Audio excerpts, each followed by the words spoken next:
अष्टानी का वह महान उत्सव है जिसमें आपके उत्साह से इस उत्सव के रूप में परिवर्तित आप कर सकते हैं। निश्चित रूप से आपका ये उत्साह, और कल तक तो ऐसा लग रहा था पिपराई में कि विधान क्या कर दो, क्या कर दो, कैंसिल कर दो, विधान क्या कर दो, कैंसिल कर दो, है ना, लग रहा था ना। 2-3 बार तो हम बोल चुके थे कि विधान कैंसिल कर दो, लेकिन आज जब बोलियां लगी तो हमें ऐसा कुछ लगा नहीं। हमें बड़ी उत्साह के साथ आप लोगों ने बोलियों में सहभागिता और दिया, अच्छा लगा। हमने कहा बहुत अच्छी बात है कि आप लोगों का ये उत्साह निश्चित रूप से उत्सव को और अच्छा बना देगा।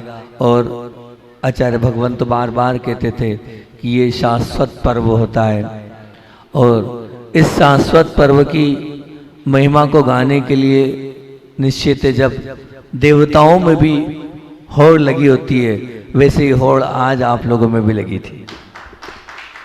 हाँ, बहुत अच्छा। सिद्धों की आराधना का ये अनुपम अनूठा आयोजन निश्चित रूप से हमारे अंदर के कर्मों के नियोजन को ढीला कर देगा।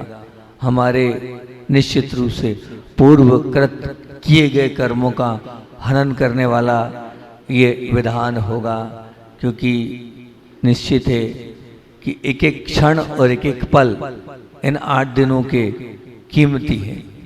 ये 8 दिन मैंने पहले भी कहा था सबसे ऊर्जावान समय है। क्यों ऊर्जावान समय है? क्योंकि इस समय नंदीश्वर द्वीप में पूरे देवलोक जाकर भक्ति करते हैं। वहाँ पूरे देवलोक 24 घंटे लगातार भक्ति की गंगा वहाँ पर बहती है। कहाँ पर बहती है? नंदीश्वर द्वीप में। अब हमारा पुण्य नहीं है, हम नहीं जा सकते नंदीश्वर द्वीप, है ना, वहाँ पर हम नहीं पहुँच सकते। क्यों? क्योंकि वो सिर्फ देवताओं के ही बल की, ताकत की और औकात की बात है। हमारी औकात नहीं है कि हम नंदीश्वर में जाएं और भक्ति करें। लेकिन निश्चित हम नहीं जा सकते तो क्या हुआ, लेकिन इस पिपरे को हम नंदीश्वर द्वीप बनाएंगे आने वाले 8 दिनों में।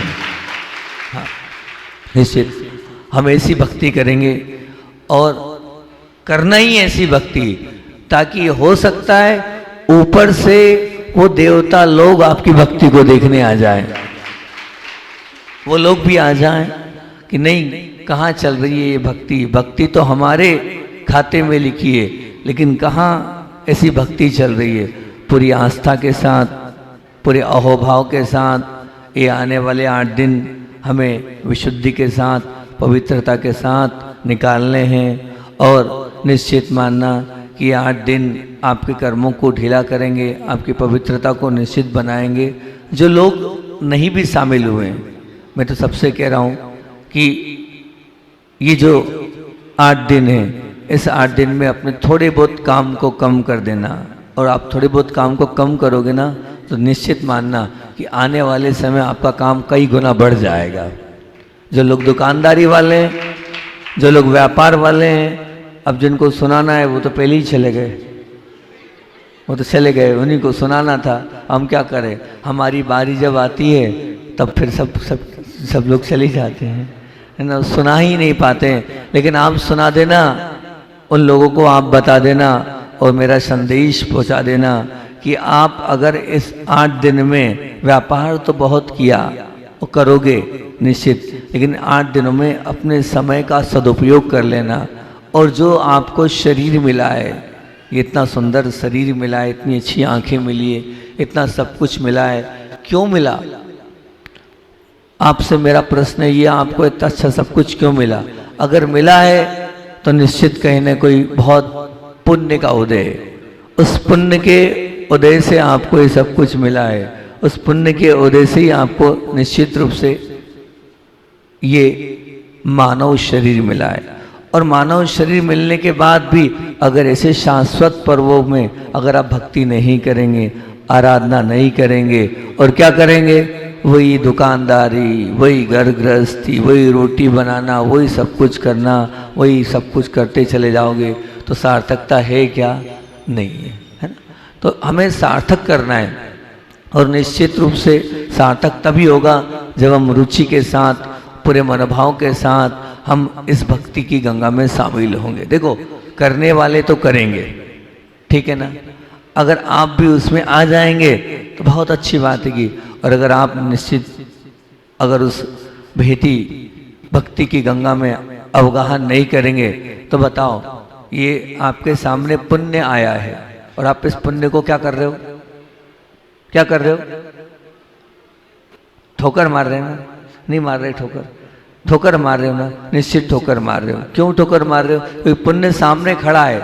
और आपसे मैं पूछता हूं, एक बात बताना, प्रैक्टिकली बात बताना, समय हमारा हो रहा है, कि अगर कोई आपको सौदा मिलता है, अच्छा कोई मकान, कोई और कोई ऐसा कोई मामला मिलता है कि भैया इसमें ज़्यादा मिलेगा, आप उसको लेते हो कि नहीं लेते हो? बोलो, छोड़ते हो क्या? छोड़ते हो क्या? नहीं छोड़ते ना, बिल्कुल नहीं छोड़ते आप उसको, निश्चित रूप से उसको ले लेते हो। जब व्यापार व्यवसाय में आप प्रॉफिट ज़्यादा देखते हो और छोड़ते नहीं हो, इसी प्रकार से ये अष्टाने का पर्व जो है ये फायदे वाला सौदा है। जो फायदे वाला सौदा है, सामान्य से दिनों में विधान करना अलग और इन दिनों में विधान करना और अलग। हाँ, मैं तो चाहूंगा आप विधान करो चाहे नहीं करो, लेकिन आचार्य श्री बोलते थे कि अष्टाने का पर्व में हमें जो है पूर्ण संयम के साथ रहना चाहिए, बिल्कुल ब्रह्मचर्य व्रत के साथ रहना चाहिए। यहाँ तक कि अगर क्षमता है और हम अपने आप को और संयमित कर सकते हैं तो शुद्ध भोजन करना चाहिए, और थोड़ी ताकत है तो एकासन करना चाहिए, और थोड़ा सी ताकत है तो एक आहार एक उपवास करना चाहिए, और शरीर की थोड़ी सामर्थ्य है तो 8 उपवास करना चाहिए। आपके सामने सब ऑफर, लेकिन मेरा इतना सा भाव है कि ये अष्टाने का पर्व है, जो कर सकते हो वो करना, कुछ तो करना, जो कर सकते हो वो करना, कुछ तो करना, कुछ छोड़ना नहीं। हाँ, हम अपने आप को अच्छा बनाने की इस महायोजन में शामिल हो रहे हैं तो हम जितना कर सकते हैं उतना करें, लेकिन करना जरूर है। ऐसा नहीं कि ये पर्व चले जाएं और जैसे आम दिन थे वैसे आप अपने जीवन को जीते चले जाएं, नहीं, बिल्कुल नहीं करना है। ये विशेष अनुष्ठान है जो निश्चित विशेषताओं को लिए हुए हमारे जीवन में आया है, और हम कुछ विशेष इन 8 दिनों में करेंगे, और इन आराधनाओं से, सिद्धों की आराधनाओं से निश्चित रूप से मोक्ष का दरवाजा खुलता है। और मैंने आपसे कहा ही था कि मैं सामान्य विधान नहीं कराता हूं, मैं संस्कृत वाला महामंत्रों वाला वो विधान कराता हूं। और अभी जब भी पुराने स्थानों पर विधान हुए, आप पूछना कि कैसी आनंद की अनुभूति इन महामंत्रों के उच्चारण में होती है, कितनी विशुद्धि इन महामंत्रों को बार बार दोहराने से होती है, और निश्चित रूप से इन मंत्रों के माध्यम से असाता कर्म भी टूटते हैं। तो जितने अस्वस्थ लोग हैं, उस दिन भी कहा, फिर पुनः आज दोबारा कह रहा हूं कि जितने अस्वस्थ लोग हैं आप सबको इस विधान में बिठाना, क्योंकि गाने बजाने वाला विधान नहीं है, ये मंत्रों वाला विधान है। इनको मंत्र को भी हम गाते हुए और बजाते हुए और संगीतमय तरीके से यहाँ पर करेंगे। तो जो अस्वस्थ लोग हैं वो उनको मोस्टली बिठाना, जिनको अपना समाधि मरण करना है उनको इस विधान को जरूर बिठाना, और इस भाव से समाधि ये विधान करना कि ये भगवान मेरा समाधि मरण हो, इस भाव से मैं इस अष्टानिका के विधान में बैठ रहा हूं। अगर इतना पुण्य इकट्ठा हो जाए, उस पुण्य का अगर कुछ हिस्सा मुझे मिले तो उसका फल इतना ही मिले कि मेरा अंत सुधर जाए। अंत सुधारने के लिए यह अष्टानिका विधान मैं कर रहा हूं। और जो गर्भवती माताएं हैं उनको छोड़ना नहीं। अगर मान लो यहाँ नहीं भी हो, ऑनलाइन चलता है, अपने जो भी परिचित रिश्तेदार है उनसे बोलना, शुरू का छोड़ देना, आखिरी का छोड़ देना, लेकिन जो मंत्र वाला प्रकरण है उस मंत्र वाले प्रकरण को आप निश्चित रूप से आप क्या करना है, सुनते हुए जहां हो वहां अर्घ्य चढ़ाना। पिछली बार जब विधान हुआ था तो तो विधान में कुछ लोगों ने ऑनलाइन मंत्र चढ़ाए थे, यहाँ नहीं थे गर्भवती माताएं, है ना, पर जहाँ थी वहाँ से उन्होंने ऑनलाइन विधान किया था। और पूरा विधान करने के बाद एक सज्जन ने ये कहा कि हमारी मतलब ये मैंने कहा ये हमारे महामंत्रों का प्रभाव है कि जो आजकल जो गर्भवती माताएं होती है और गर्भवती माताओं को सबसे बड़ा ये विकल्प होता है, डॉक्टर लोग सीधे क्या बोलते हैं, सर्जरी। अब वो निश्चित अब मानना जिसने एक बार पहले सर्जरी, दूसरी भी क्या होती है, लेकिन वो ऐसी परिस्थिति बनी, उनकी ऐसी विशुद्धि बनी, ऐसा उन्होंने वो किया कि वो बिना उसके, और उन्हें उसका कारण बताया हमको आके कि हमने अस्तानिका में आपके पास तो नहीं आए थे, लेकिन ऑनलाइन विधान हमने उसको किया था, उसका परिणाम ये निकला। निश्चित बीमारियां तो ठीक होती है, समाधि मरण भी निश्चित आपका होगा, और आप ये निश्चित मान के चलना कि हमारी और भी बहुत सारी परेशानियां, बहुत सारी तकलीफ और बहुत सारी जीवन के ऐसे द्वंद्व हैं, इस विधान के माध्यम से उन सब द्वंद्वों को हम समाप्त करेंगे। क्यों ऐसा क्यों होता है, क्या कारण है, किस विधान में ये सब पीड़ाएं, ये सब कष्ट, ये सब तकलीफें, ये सब जीवन की समस्याएं समाप्त हो जाती है? उसका हेतु क्या है? उसका सिर्फ हेतु इतना ही है कि जिस समय हम मंत्रों का पाठ करते हैं, जिस समय मंत्रों का उच्चारण करते हैं, उस समय रोम रोम हमारा पुलकित होता है, और जब विशुद्धि की प्रकाष्ठा उस समय होती है तो उस विशुद्धि के माध्यम से शुद्ध साता कर्म का बंध होता है। उस समय ऐसे विशुद्धि स्थान बनते हैं, क्योंकि आचार्य जी बोलते थे कि भक्ति करने से निकत्ति निकाचित कर्मों का भी हनन होता है। निकत्ति निकाचित का तात्पर्य समझते आप क्या है? निकत्ति और निकाचित किसको बोलते हैं? निकत्ति का और निकाचित का तात्पर्य ये होता है, अगर सरल भाषा में मैं कहूँ, शास्त्रीय भाषा में, कि जिस कर्म का उदय आपको भोगना ही पड़ेगा, कोई दुनिया की ताकत उसको रोक नहीं सकती, आपको भोगना ही पड़ेगा, वो निकत्ते निकाचित कर्म है। पर आचार्य श्री जी ने ये कहा था कि सिद्धों की आराधना और भक्ति करो, तुम्हारे निकत्ती और निकाचित कर्म भी से टूट जाएंगे, हाँ, इससे समाप्त हो जाएंगे। तो जब इन मंत्रों की वर्गणाओं के माध्यम से हम सिद्धों की आराधना करेंगे, जब हम इसमें अलग अलग कर्म दहन के विधान को करेंगे, जब हम भगवान के 1008 नामों को पढ़ेंगे, जब निश्चित रूप से उन कर्मों की श्रृंखला को तोड़ने के लिए रिद्धिधारी मुनिराजों का गुणगान करेंगे, उनको सबको याद करेंगे, तो जो अंदर से विशुद्धि बढ़ेगी, उस विशुद्धि का ऐसा अचिंत्य प्रभाव रहेगा कि मानना हमारे रोम रोम से उस विशुद्धि के माध्यम से असाता अपने आप दूर होती चली जाएगी। आप क्यों यहाँ वहाँ भटक रहे हो? एक बार भगवान की भक्ति से जुड़ने का तो प्रयास करो, एक बार आप इन मंत्रों के साथ अपने मन को लगाने का तो प्रयास करो। जब इन मंत्रों के साथ अपने मन को जोड़ोगे तो निश्चित रूप से आपको बहुत कुछ मिलता चला जाएगा और आपके जीवन में उपलब्धियां आती चली जाएगी। अगर आप ऐसा करेंगे मन भावपूर्वक तो, और मन पूर्वक भावपूर्वक आप नहीं कर पाए तो भी कोई बात नहीं, लेकिन इस शरीर को यहाँ बिठा लिया तो भी ये मान के चलना बहुत बड़ी उपलब्धि है, क्योंकि पापों से तो बच जाओगे, पापों से तो निश्चित रूप से आप बच जाओगे। और अपने पापों से बचने के लिए इस संयोजना से आपको जोड़ना है और अपनी पूरी विशुद्धि के साथ अपने पूरे मन को लगाते हुए उस विधान में बैठना है। और ये भी निश्चित लिख के रख लेना, आप जिसका पुण्य होगा वो ही इस विधान में बैठ सकता है और बैठ पाएगा, और जिसका पुण्य नहीं है ना तो निश्चित रूप से वो नहीं बैठ पाएगा। और जिसका आने वाला कल सुधरने वाला होगा वो ही इस विधान में अपने आप को लगा पाएगा, नहीं तो सोचता रह जाएगा और अपने ही उन घर गृहस्थी के कार्य में उलझता रह जाएगा, लेकिन इस विधान में वो नहीं बैठ पाएगा। वही सब कुछ उसे दिखेगा, वही सब कुछ उसके पास रहेगा। अच्छा, मैं आपसे एक प्रश्न पूछता हूँ, आप मुझे ये बता देना, इस प्रश्न का जवाब दे देना पिपरी वालों। आप ये बताना कि आपके साथ क्या जाएगा? आपकी दुकानदारी जाएगी, आपकी घर गृहस्थी जाएगी, क्या जाएगा बोलो? साथ क्या जाएगा? ये जो 8 दिन में आप जो भक्ति करोगे ना, वो आपके साथ जाएगी, निश्चित मान के चलना। इस बार मैं आप लोगों को बोल रहा हूँ, एक काम करना, बहुत सुंदर काम करना, अपने जीवन को सच में सदाचार बनाना है, अपने जीवन को आदर्श बनाना है, अपने जीवन को उत्कृष्ट बनाना है, अपने जीवन को अच्छाइयों से भरना है। इतना काम कर लेना कि मैं जिनके साथ रह रहा हूँ, मैं जिनके साथ रह रही हूँ, मेरे पति, मेरी माँ ना सासू माँ, मेरे पिता, मेरी बच्ची, ठीक है ना, और मेरे जिन घर में जो और अन्य सदस्य, उनके प्रति मेरी क्या जिम्मेदारियाँ हैं।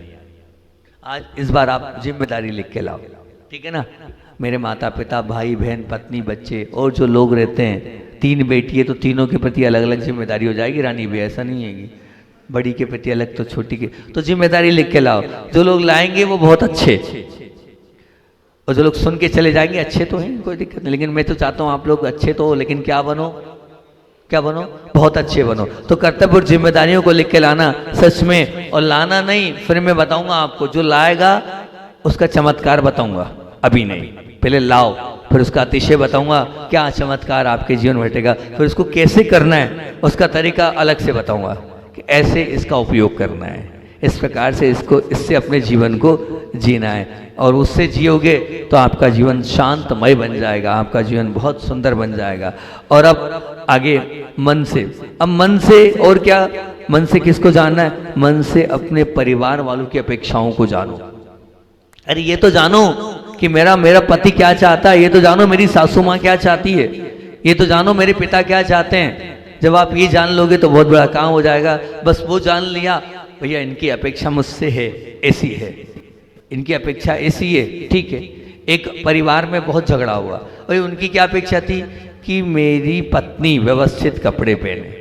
अगर व्यवस्थित कपड़े नहीं पहनती थी तो पति को गुस्सा है। बस अपने पति की इतनी इच्छा है, ठीक है, आप उस इच्छा को पूरा करो कि नहीं, मेरे पति चाहते हैं कि ऐसे रहना है, मैं वैसे रहो। मेरे पति चूड़ी चाहते हैं, कांच की चूड़ी पहनो। मेरे पति बिछड़ी चाहते हैं, बिछड़ी पहनो। मेरे पति चाहते हैं कि मांग ले, मांग करना है। मैं बिंदी चाहिए, उनको व्यवस्थित चाहिए। इतने ही तो करना है आपको, बस इतने में सामने वाले की क्या अपेक्षा है, और आप रहोगे तो पता तो चल ही जाएगा आपको कि सामने वाला क्या चाहता है। बस चाहे पति नहीं, बच्चे की क्या अपेक्षा मेरे से, मेरी सासू माँ की, सबकी अपेक्षाओं को जानो। जब आप अपेक्षाओं को जान लोगे तो आप सुखी रहोगे। तो एक प्रवचन पूरा मेरा अपेक्षाओं पे था। फिर उसके बाद मन से अपनी अच्छाइयों को जानकर उसकी प्रशंसा करो। महाराज जी अभी तो बात खोलते दूसरों की नहीं, अपनी अच्छाइयों को भी जानो, और अपने मुख से, सबके सामने नहीं। ध्यान रखना, सबके सामने करोगे तो मामला गड़बड़ हो जाएगा। अपने मन से बैठकर अपनी खुद की अच्छाइयों को जानकर अपनी खुद की पीठ थपथपाओ, ऐसे करके। बहुत बढ़िया दुर्लभ सागर, तूने बहुत अच्छा किया, ऐसा करो। क्यों? उससे मोटिवेट हो गया आप। तो दुनिया को परवाह नहीं है आपकी अच्छाइयों पर। दुनिया तो क्या है, जलने वाली है और नीचे उतारने वाली है, लेकिन आप उनमें आ गए तो उलझ जाओगे। आप अपनी अच्छाइयों को देखकर, दूसरों के सामने तो हम नहीं बोलेंगे, लेकिन अपन बैठकर अपनी अच्छाइयों को चेक कर कर और अच्छा बनने के लिए अपनी प्रशंसा स्वयं करेंगे, ताकि हम और अच्छे बनते चले जाएं। फिर उसके बाद क्या था कि अपनी कैपेसिटी और कुवत को जानो। हाँ, ध्यान रखना, हम सब जानते हैं, लेकिन अपनी कैपेसिटी और कुवत को नहीं जानेंगे तो हमारा जीवन अच्छा नहीं बन पाएगा। उसको भी जान लें हम कि मेरी क्या कैपेसिटी, मेरी क्या कुवत है। अब है ही नहीं और हम करे जा रहे हैं, उपवास करे जा रहे हैं, तो फिर क्या होगा? शरीर तो बोलेगा, चिड़चिड़ाहट, क्रोध और गुस्से वाला होगा ही होगा, है ना। जानो तो से कितनी शरीर की क्षमता है ना। उसने किया मैं कर लूँ, नहीं। उसका मकान, उसकी गाड़ी, मेरी भी गाड़ी मकान आ जाए, नहीं। ब्याज से लेकर और हम मान लीजिए सब कर रहे हैं, नहीं। जितना हो उतनी चादर फैलाओ। ये निश्चित रूप से मैंने अपने आप में ये प्रवचन किए थे। और फिर उसके बाद लिफ्ट इट, मन को ऊपर उठा लो, इस पर प्रवचन किए थे। मन से, मन को कैसे ऊपर उठाना है, तो उस पर मैंने कहा था, तरीके बताए थे मैंने। 10, 7, 8 प्रवचन इस पर थे। क्या तरीके? 7 प्रवचनों में मन को ऊपर उठाने का सबसे पहला और सॉलिड तरीका बताया था मेडिटेशन। ध्यान एक ऐसी कला है जिसके माध्यम से आप निश्चित रूप से अपने मन को ऊपर उठा सकते हो। अपना मन आप पवित्र कर सकते हो, अपना मन पापों से बचा सकते हो, अपना मन दुर्व्यसनों से अपने आप को अलग कर सकते हो। ध्यान। दूसरा बताया था, अगर निश्चित रूप से अपने मन को आप ऊपर उठाना चाहते हैं तो दूसरा मैंने बताया था, हाँ और सकारात्मक विचार। अब हमेशा ना मत बोलो, हमेशा क्या बोलो? क्या बोलना है आपको? हाँ। ना वाले व्यवहार से ध्यान रखना, कभी आपका भला नहीं होने वाला। हमेशा हाँ बोलो, हाओ महाराज जी, आपने बोल दिया हाओ, अपने आप मन ऊपर उठेगा। लेकिन क्या आप हमेशा पहले ना बोल देते हो तो कहाँ से मन हमारा ऊपर उठेगा? नहीं, ना नहीं, हाँ पर हमने उस दिन बात करी थी। फिर मन से ऊपर उठाने के लिए एक प्रवचन किया था मैंने, भगवान की भक्ति और आराधना। मैं ये बोल रहा हूं, ये जितने लोग आज बोली ले रहे थे, ये जितने लोगों ने आज बोली ली है ना, चाहे अध्यक्ष जी हो उन्होंने बोली ली, चाहे और भी हमारे टाटा परिवार वाले हो उनने बोली ली, चाहे हमारे अमन भैया के परिवार वालों ने बोली ली, चाहे हमारा भाई क्या नाम है उसका, विपिन भाई ने बोली ली, और भी जो चक्रवर्ती महोदय, वो तो आज तो कुछ लोग तो नए नए चेहरे दिख रहे थे, हमें लग रहा है ये पेपर ही के हैं क्या, कहाँ से आ गए ये, ऐसा अलग से ही लग रहा था बिल्कुल एकदम कि ये कहाँ से आ गया। हम तो पहली बार देख रहे, सिंघाड़ा परिवार को तो पहली बार ही देखा हमने, है ना, कि ये यहीं के पेपर ही के आएंगे।